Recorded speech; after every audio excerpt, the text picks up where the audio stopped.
in the constitution that we are talking about, you introduce one secular religion, one particular religion that is domineering.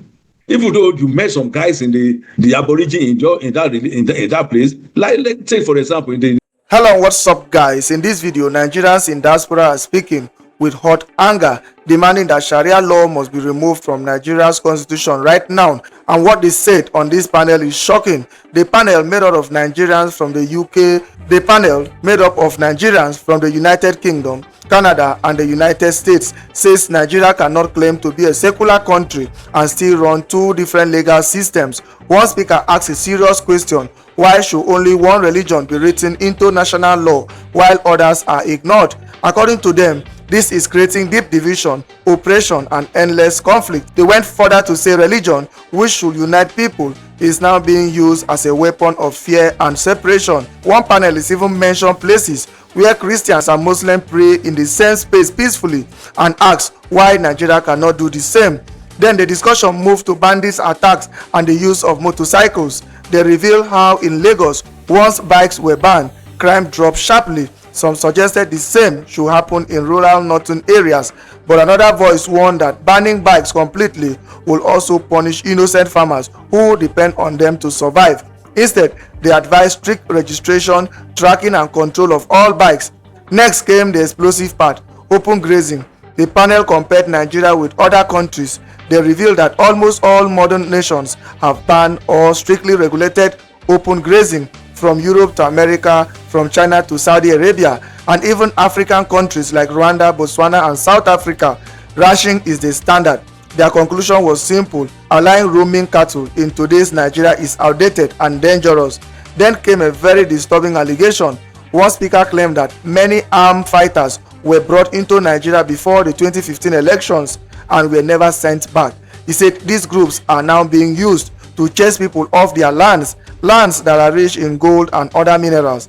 According to him, this is no accident but a planned system. On security, the panel asks why vigilantes are left unarmed while criminals carry heavy weapons. They call for licensed arms for community defenders and mandatory armed security for churches, schools, markets, hospitals, and public buildings, especially in high-risk areas. Finally, they talked about money. The panel pushed for a more cashless system to choke kidnapping and bandit funding, suggesting strict limits on how much anyone can move. Any big transactions, they said, must be electronic and traceable. Guys, these are not small claims. The accusations, the fear, the anger, everything is real and intense. Guys, I will let you watch this video for yourself so you can see exactly what I'm talking about. Also, don't forget to like, share, and subscribe to this channel if you haven't already done so. Take a look, guys, and remember to share your thoughts after watching. I'm going to start with you, Lighter. I'm going to start with you.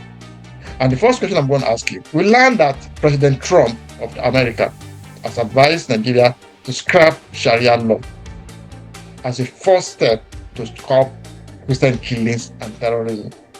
So why has Nigeria government not acted on this? Should there be two laws for two different parts of the country? Lighter. Yeah, in looking at it, when we are a secular state, why should we introduce one religion, one particular religion? We have traditionalists, we have Christianity, we have Muslim, Islamic religion. Why should we inculcate Islam only into the constitution of Nigeria? So, and in introducing this religion, they use it to repress, to oppress other people who are not, who are not inclined to that religion. So the problem now is where there is oppression, there will be uproar. There cannot be no justice, no peace. When when equal are treated unequally and unequal are treated equally, that is in display of justice. In the constitution that we are talking about, you introduce one secular religion, one particular religion that is domineering. Even though you met some guys in the aborigine in that place, like let's say for example in the southern Kaduna, you went there, you introduce Islam to people, the indigenous Christian people there, and these people then you want them to convert and you are killing them. Why should we have Christian? Why should we have that religion, such religion in our system? So it's wrong. We cannot just continue like that. If you want to introduce religion, let us everybody go peacefully. I saw people in Rome, in the church. Some people they pray in that church. So Muslim pray in that church, Christian pray in that church. It is only in Nigeria they use it as weapon of revenge, weapon of oppression, weapon of separation, weapon of seclusion. Right? So it is wrong. Religion is meant to aggregate people to meeting with God or your Almighty, talk to God, answer your prayer. It's not to be used as a means to be killing another fellow who is not of your religion, to be saying Allahu Akbar and before killing them. Thank you very much. All right. Okay. Thank you very much, Lighton. Demola. So we know that most of these militants and kidnappers, and they run on motorcycles. You see a long stretch of motorcycles when they kidnap people, when they're going to attack communities.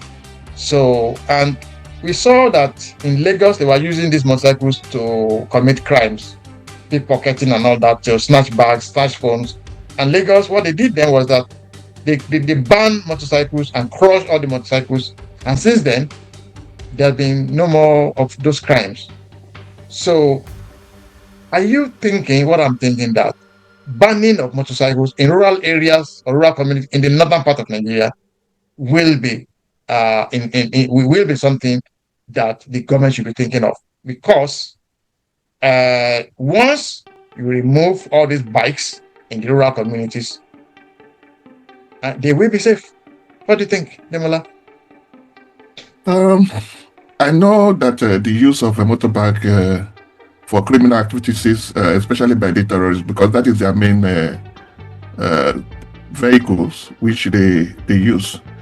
And they are using it because of the terrain and because they also want to evade being arrested or being for their missions to be successful, because they are go area where military vehicles will not be able to venture. And this has exacerbated the crime and also make it a little bit difficult to be able to manage and bring them to order or to account. I think we need to think twice about this. As bad as it is, one of the major functions of objective of terrorists is to change our way of life, to make sure that we don't have sanity, we don't have normalcy, and they don't want to dictate how we live. If we succumb to this, the rural communities, especially the farming communities, they need this vehicle as their main purpose of transportation for lawful, economic, and social functions. Making a blanket ban on this will deprive the innocent the use of the tools that they can use to develop themselves economically and socially. So I don't think but what we need to do is to control it. We know their method and their mode of operandi. They travel in convoy of hundreds, 50s, or more form of hundreds. So we should devise a means of monitoring and tracking all these vehicles. We should, all these bikes, motorcycles, we should have a means of registering and controlling the access and the use of this vehicle for lawful purposes. So this is where our policing and need to be followed. And if this vehicle, all these bicycles are registered, then we should be able to trace the owners and bring them to account to how their motorcycle are being used. So banning them will not be very helpful. But it is something that is serious, that need to be seriously looked into. Otherwise, if you want to ban it, what is the alternative for the law-abiding citizens in the rural area to use to convey themselves? Thank you very much, Shupo. Why is open grazing still in Nigeria? It should have been completely stopped, and herders should have been advised to go and set up their own ranches or their own farmsteads or their own ruga, whatever you call it. So, Yeah. do you think this is something that the federal government needs to do instantaneously, banning of open grazing? All right, so I think to answer that question, let me kind of give you a bit of a context of what practices are generally around the world, because most countries that allow open grazing, they are mostly countries with very large land mass, low population density, with nomadic or pastoral traditions, but often with very weak enforcement structures. And I think this is probably, again, the reason why this seems to be a problem in Nigeria is due to bad governance.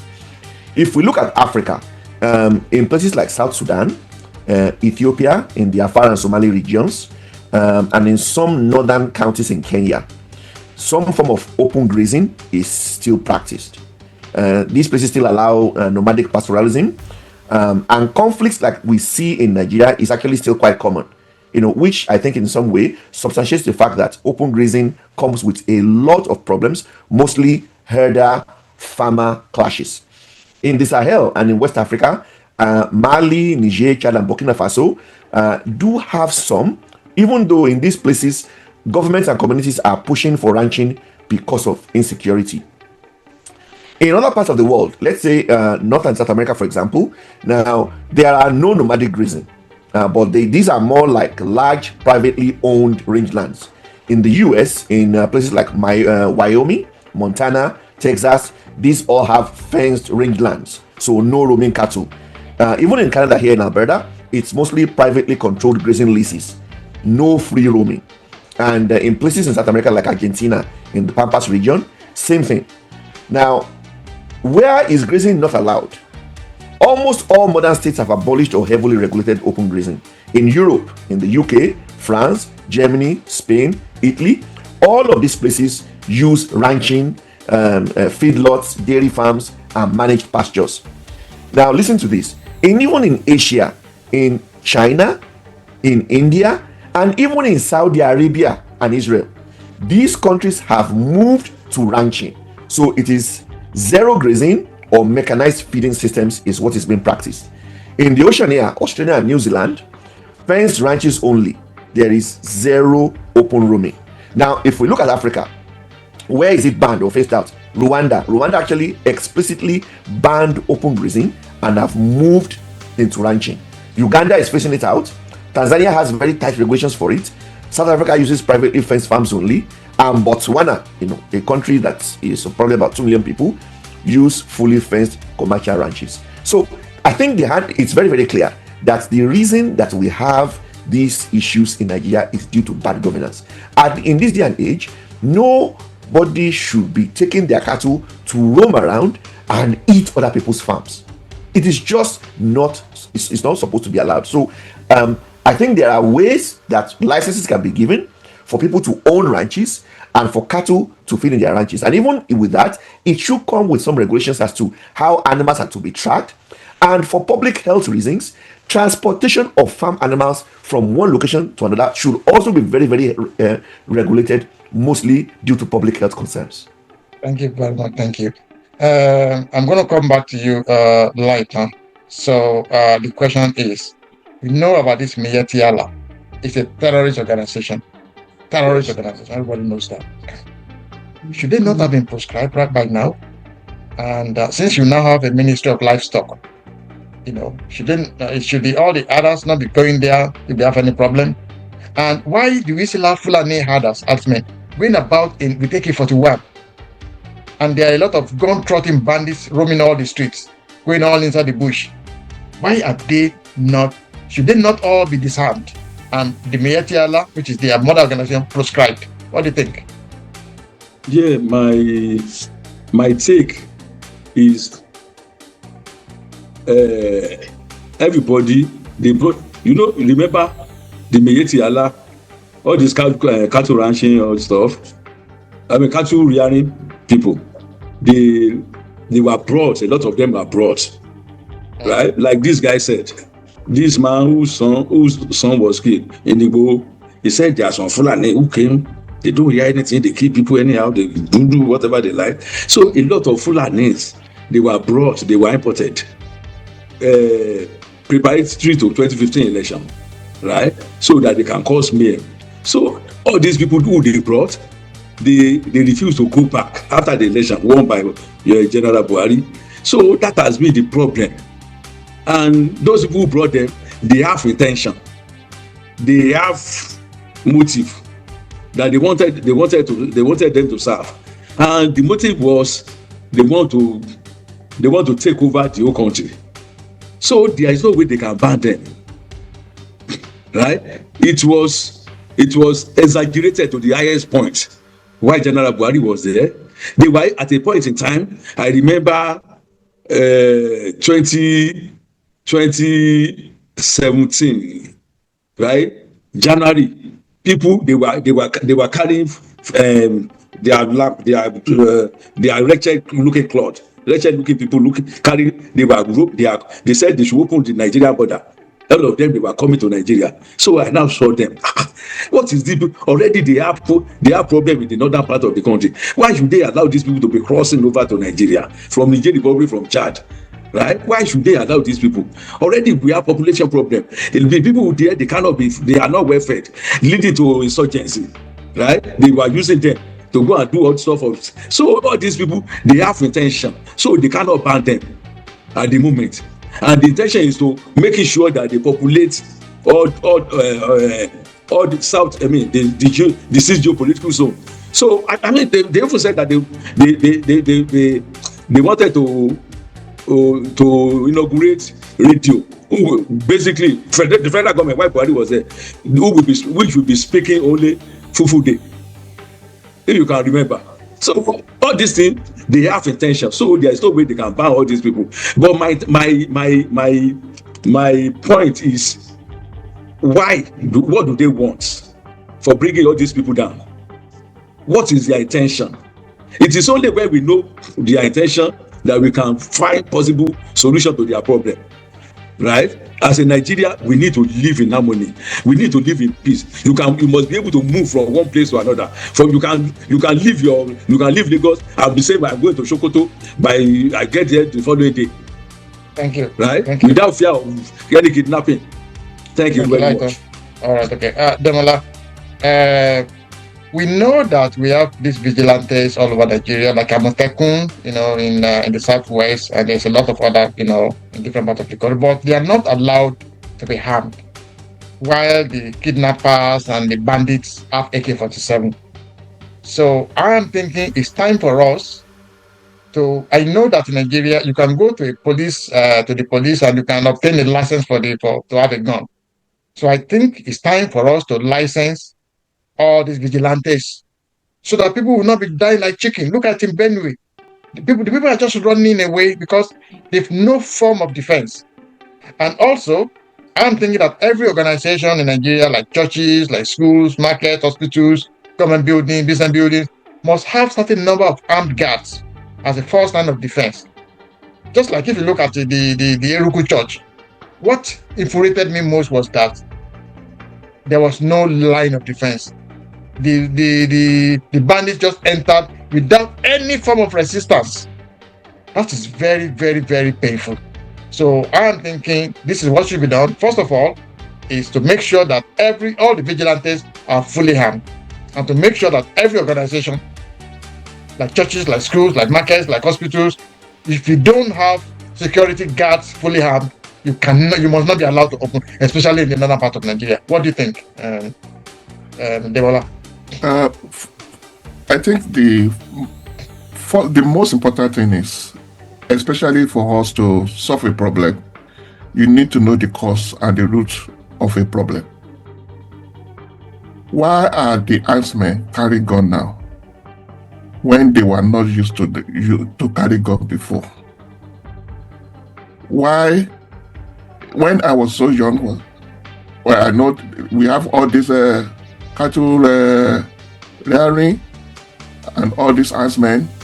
They come with staffs or what you call sanda. Or in those they days, have some of them have a dagger to go along with it to protect their animals against wild beasts or any other animals. And they were relating well with the community, the farmers. What has changed? Why has this changed? Let's look at the timeline. We don't have this problem when Obasanjo was in power. There was no herdsmen that were carrying AK-44, that were carrying guns. We started having this problem during the Yaradua Goodluck Jonathan, and especially after the death of Yaradua. Jonathan was a very weak leader. The Fulanis were stamping over him and they are doing everything there. And also because they want to remove him, that is when they start arming the Fulanis and the Maeti Hala. Not only the herdsmen in Nigeria, but those they invited to come and overthrow Jonathan. For you all to be able to, because all the guns they give them, they didn't retrieve it. That is why the proliferation of all these guns and ammunition was so become rampant in Nigeria. And because of the agenda of the Fulani under Buhari, rather than curbing it, they even put it a multiplier level that's even beyond any progression. In the geometrical progression, they make it as a tool. They use it as a tool not only for the others. No, the system is this: they harm the herdsmen, and they drive away the people from the land through the herdsmen and their cattle. And then, mind you, most of this farming area also have minerals, gold, lithium, and all other solid minerals. So when they displace them, the Fulani, all these big Nigerian leaders, elites, now start mining those minerals. So it's criminal. It's a system. They give them gun, not just because they are protecting cattle, but they give them gun because they were displacing people from land which are enriched in minerals and which they know that they cannot get these people out of it. So they force them out of it. We need to put sanity into that. We need to control the mining of solid minerals, which is one of the bedrock of all these criminal activities. We need also to ensure that the farmers are secure to protect us from, because if we cannot have food security, we don't have any security at all. Okay. So the farmers need to be protected, because the country, you can see the effect of food insecurity over the years until now, when it's been rectified. So it's a serious issue that the government need to tackle. There should be nobody other than enforce and license law enforcement that should be carrying arms and ammunition. Okay. Let me come over to you, Shupo. One other thing that I think could benefit Nigeria is to go cashless. We know some of these kidnappers, for most of them, they always deal in cash. Everything is cash and carry. So if Nigeria can become a fully cashless economy, I think Nigeria now has the infrastructure. There's a lot of payment system. The internet is very good. The banks are good, So, and there's a system whereby there's NIN, there's BV. So Nigeria is ready. So nobody can say that, this is something that they can do. And if at the end of the day, some people like our Fulani brothers can come and say, oh yeah, they live in the rural area, blah blah blah. Okay, remove all the paper notes and print and then make it into coins, like the 1,000 naira. Make a 1,000 naira coin, so that if you want to spend cash, okay, go to the bank and collect 1,000 naira. If you want 100,000, collect 1,000 naira coin in a bag and be carrying it about. So I think that if you remove cash transactions, drastically, kidnapping will fade out, and most of the this banditry, which is all about money, so it's about economy, everything will fizzle out. What do you think, Shuko? Yeah, so I don't think that cash transactions can be completely eradicated. But what the government can do is to limit cash transactions to amounts that are reasonable, for most people. And I think the CBN does have this data actually, to limit cash transactions to an amount, to a maximum amount that is reasonable for day-to-day business transactions, but not in the manner that will be in the amount, for example, that will encourage banditry or any of these things. So any amount that is bigger than any transaction bigger than a particular amount would then have to be done electronically.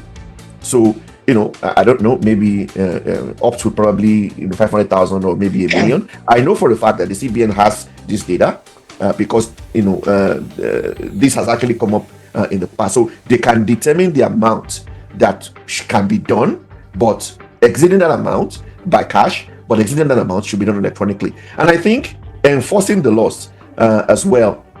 So, for example, for people who have these payment systems, they can enforce certain levels of security that those payment systems will work, for example, only within the geographical area for which they were authorized. So you can't take it from one place and use it in another place. So a lot of these things. And also, we're very good in Nigeria at rolling things out, not very good in maintaining and enforcing, the law. There needs to be a lot more in enforcement, in reviewing how people are actually using these electronic systems, where they're using it from, and also in questioning transactions. If certain transactions exceed a certain amount, those should be questioned. What is it for?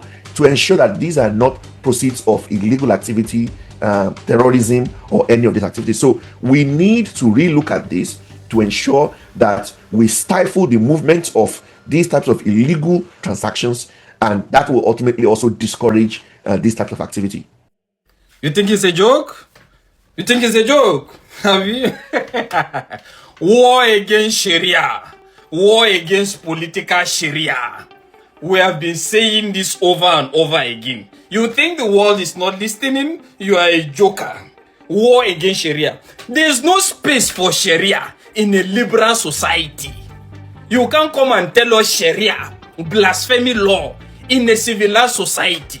If the federal government cannot own up to the stand of the constitution, let's allow people that are humane to do the job. Abi, war against Sharia. And if you are against this, that means I feel you are a fanatic. Because let's put it, what is happening in Nigeria is political Sharia. Sharia for the poor.